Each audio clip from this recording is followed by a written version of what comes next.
नमस्कार। Mooknayak India TV से मैं हूं भास्कर सुमन।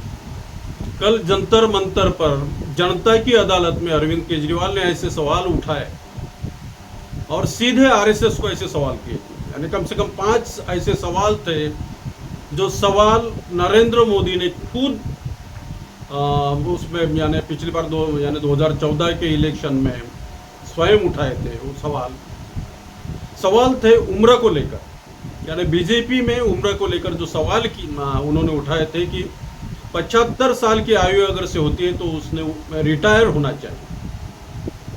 कोई भी पदाधिकारी हो बीजेपी का या कोई भी मिनिस्टर हो, अगर से 75 साल की आयु पार करता है या 75 साल हो जाते हैं तो उसने रिटायर होना चाहिए। ये जो नियम बनाए गए, जो रूल बनाए गए थे, उसी में नरेंद्र मोदी भी अभी उलझ गए, अपने ही सवाल में उलझ गए। और ये सवाल उठाया है अरविंद केजरीवाल ने जनता की अदालत। और नरेंद्र मोदी अभी 75 साल उन्होंने क्रॉस किए हैं और उन्होंने अभी रिटायर होना चाहिए, क्योंकि ये रूल उन्होंने बनाए।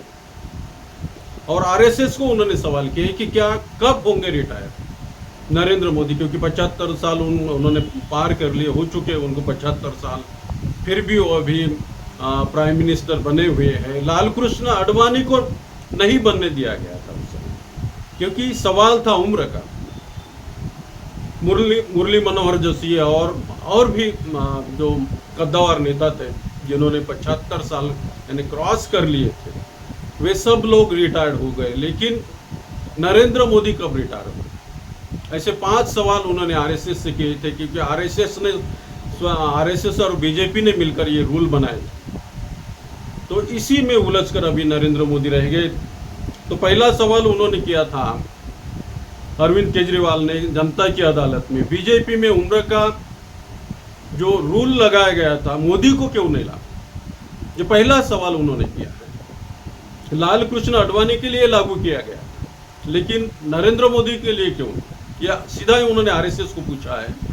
दूसरा सवाल है, आरएसएस और बीजेपी ने 75 साल की उम्र होने पर रिटायरमेंट का रूल बनाया था, उसके तहत लाल कृष्ण आडवाणी, मुरली मनोहर जोशी, कलराज मिश्र आदि को यानी रिटायर किया गया था।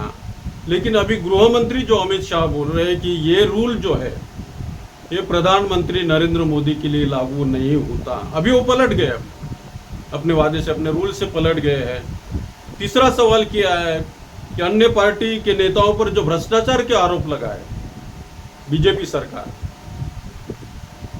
और उन पर भ्रष्टाचार के आरोप लगाने के बाद अगर से वो बीजेपी में आते हैं तो उनको बीजेपी में शरीक किया जाता है, बीजेपी पार्टी में लिया जाता है और उन्हें कई मंत्री पद भी दिए जाते हैं, बड़े बड़े ओहदे दिए जाते हैं। ये बहुत बड़ी बात। चौथा सवाल उन्होंने किया कि बीजेपी अध्यक्ष जेपी नड्डा ने कहा था कि हमें मार्गदर्शक के रूप में आरएसएस की कोई जरूरत नहीं,